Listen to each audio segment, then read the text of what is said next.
In terms of the top set back off approach, I think this is something I want to dig in a little bit more about because I get asked about it often.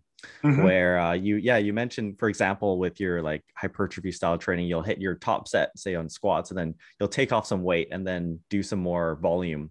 Yes. In terms of programming those back off sets, how do you like to go about it in terms of like percentage Okay. RPE All right. This is and easy. yeah. So I'll give you an example. On the 3 sets of 3 week, our first work set is at 70%. Our Hmm. second is at 80%. And our final is at 90% Hmm. of our what we call our training max. Okay. Those back off sets are usually to make things super easy. We back down to the first set, which is 70%. Okay. Okay. So now you have if you choose to do this, again, you don't have to. If you choose to do this, you could do the 5 sets of 10 there at that 70%, Hmm. or we do, I got this from Dante Trudell, DC training. Mm. We do one all out Widowmaker set. Mm. Now, here's the thing is generally speaking for each lift, if you can't get, let's say on the squat, 15 reps on that final set, we Hmm. know the weights you're handling are probably too heavy. So we back off to make sure that the weights are perfect. In terms of the back off sets, what kind of rep ranges will you be going for?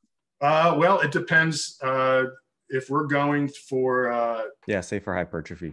for hypertrophy, we're probably looking at sets of 10 to 20. It depends. If we're doing 5 sets there, we're looking at sets of 10. If we're looking at 1 set or 2 sets, we're going for higher reps. I see. Generally speaking, 25 total reps at that first work set when we back down is more for speed and strength. 50 or more is for hypertrophy. That's kind of how we divvy it up. Hmm. Yeah, and then related question: do you ever use reverse pyramid sets? Kind of as the sets go, those back off sets go on, you continue dropping weight and or. Yeah, we have something where, for example, I think this is what you're talking about. We'll do, for example, 70%, 80%, 90%, Hmm. back down to 80, and we'll do not exactly a, an insane set, but we'll go for as many as we can with good form. But obviously, going to be a little tired. Then we'll go back down to 70%.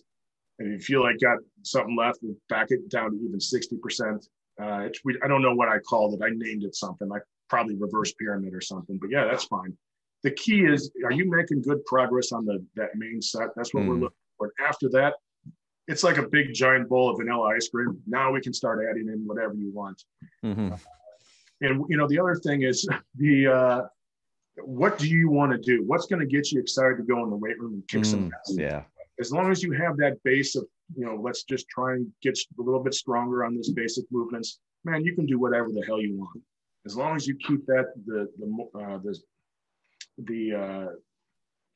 how do we keep the goal the goal? There we go. Mhm. Yeah, that's one of the things I really like about, having a structured program, especially for beginners, like even for people purely interested in aesthetics and hypertrophy. I do like, first of all, as you mentioned a little while earlier, as a beginner, you can really build strength and size simultaneously. And a lot of the training that goes into strength will build like hypertrophy in a great way, especially for someone who's sensitive to training.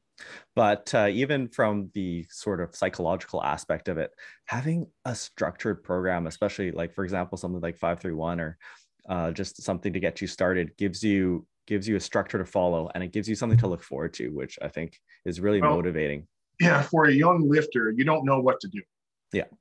And so it's always nice if someone just gives you a sheet of paper and tells you not just like, for example, you see workouts that say squat 3 sets of 10. What does that mean? Do I pyramid up? Is it the same weight? How hard is that 3 sets of 10? Mm. You give the beginner like, listen, this is all you get. This is what you got to do.